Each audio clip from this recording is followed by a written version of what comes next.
Radio, les vraies voix. Le débat est ouvert.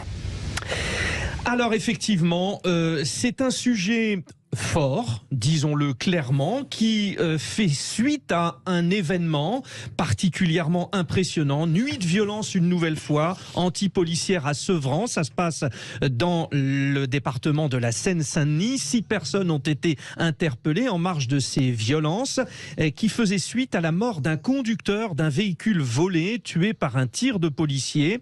Beaucoup de dégradations, 8 véhicules brûlés, un bus brûlé. Une enquête a été ouverte bien sûr par l'IGPN, la police des polices. Nous allons revenir sur ce cas de figure où, semble-t-il, selon nos informations, le conducteur du véhicule se voyant interpellé a foncé en direction des policiers. Le policier a donc tiré. Ce sont les premiers éléments de l'enquête. Évidemment, l'IGPN va aller un petit peu plus loin pour en savoir un peu plus et pour comprendre le fonctionnement, le droit, la législation, parce que effectivement, il faut se poser la question, lors d'un délit de fuite, doit-il y avoir des tirs? Est-ce que c'est nécessaire? Est-ce que c'est autorisé? Évidemment, nous allons en parler avec la partie policière. Nous sommes avec Denis Jacob, secrétaire général du syndicat Alternative Police. Bonsoir Denis Jacob. Bonsoir à toutes et à tous. Bonsoir. Denis Jacob, il y a l'article 435.1, article d'usage de la force en temps de fuite. Alors, bien sûr, évidemment, c'est lié à la légitime défense, mais cet article a été aménagé, notamment dans le contexte du développement du terrorisme, où en fait, on estime que quand un véhicule part, qu'il ne charge pas forcément le policier ou le gendarme, mais que sa fuite risque d'entraîner le décès d'autres personnes, il peut aussi y avoir usage de l'arme. C'est bien cela, hein, cher monsieur Denis Jacob. Oui, alors vous savez, moi je suis toujours prudent par rapport à l'application d'un texte parce que chaque situation est différente, chaque circonstance est particulière et bien évidemment c'est en fonction de l'environnement, des faits que l'on va déterminer si effectivement l'usage de l'arme était légitime ou pas. Mais effectivement cet article élargit les possibilités d'usage de l'arme pour les policiers. Là on n'est pas dans une affaire de terrorisme, hein. On a affaire à un voleur de véhicule qui était rempli de colis et donc qui avait une certaine valeur, qui a été pris en chasse, en charge par la police, qui ont essayé de l'intercepter, et c'est à un feu rouge que le policier est descendu, et au moment où il est descendu, il semblerait, moi je parle toujours au conditionnel, personne n'était sur place, hormis le policier qui a tiré, et malheureusement la personne qui a été tuée, même s'il s'agit d'un délinquant notoire. Et moi je souligne ce que Philippe Bilger, mais on est très souvent d'accord tous les deux, pour avoir échangé à plusieurs reprises. Quelle que soit l'intervention de police, aussi banale soit-elle, là on est dans un cas extrême, mais la moindre intervention de police dans des quartiers difficiles est sujette à réaction, à violence et à émeute. C'est systématique. Donc là, on a affaire à un drame, bien évidemment, mais il faut recontextualiser aussi. Et puis aujourd'hui, nous n'avons pas tous les éléments de l'enquête qui permettent de dire que le policier a commis une faute et que, en l'occurrence, pour le moment, il est sous le régime de la présomption d'innocence. Je rappelle quand même que ce policier, ça n'enlève pas le drame, hein, que les choses soient claires, délinquant ou pas délinquant.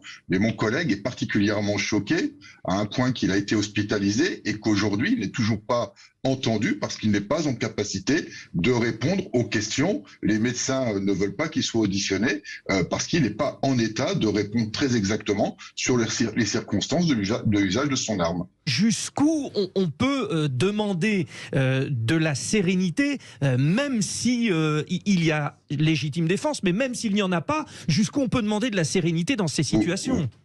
Vous faites bien de le préciser parce qu'effectivement, il y a une pression, surtout quand on sait que le véhicule est volé, qu'on a affaire à un délinquant. Et je rappelle que quand le policier intervient sur la voie publique, on a affaire à un fourgon, c'est-à-dire qu'il n'a pas de visibilité directe en allant vers l'automobiliste, qui potentiellement peut être armé et qui peut tirer éventuellement sur le policier, ou alors, et il semblerait que ce soit le cas, prendre la fuite quand le collègue commence à s'approcher du véhicule et prendre le risque de renverser, de tuer des piétons, des personnes qui sont aux alentours de la scène, et donc peut-être de riposter dans le cadre de la légitime défense parce qu'il y a la vie d'autrui qui est mise en danger, celle de ses collègues ou celle des passants.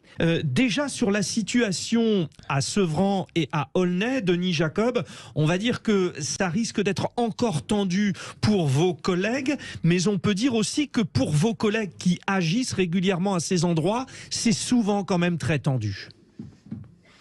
Oui, de toute façon, dès qu'on intervient dans ces quartiers difficiles, on fait forcément l'objet d'agressions, d'attaques, notamment régulièrement au moyen de mortiers d'artifice, tout simplement parce que on empêche notamment les trafics en tout genre et notamment les trafics de stupéfiants.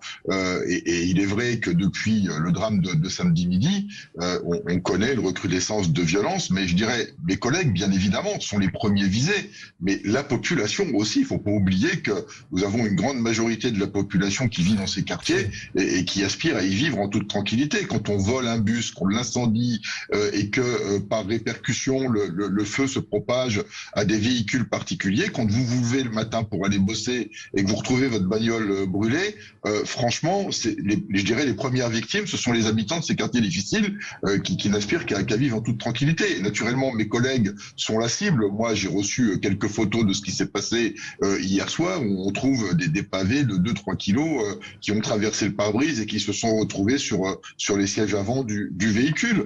Donc, je dirais, ça suffit de ces zones de non-droit. Alors, beaucoup n'aiment pas que j'utilise ce terme que j'utilise depuis de nombreuses années, mais quand la police n'y est pas de manière pérenne, quand la police n'y est pas de manière préventive ou dissuasive et qu'elle n'y va que de manière répressive, on peut considérer que la police n'y est pas à temps plein et donc qu'il y a effectivement des zones des non-droits et il faut reconquérir ces zones. Alors il y a plein de politiques qui ont été mises en œuvre qui sont plus ou moins réussies, mais je pense qu'il faut accentuer la présence policière dans ces quartiers-là de manière pérenne et qu'il faut s'en prendre une bonne fois pour toutes à la lutte contre les trafics de stupéfiants.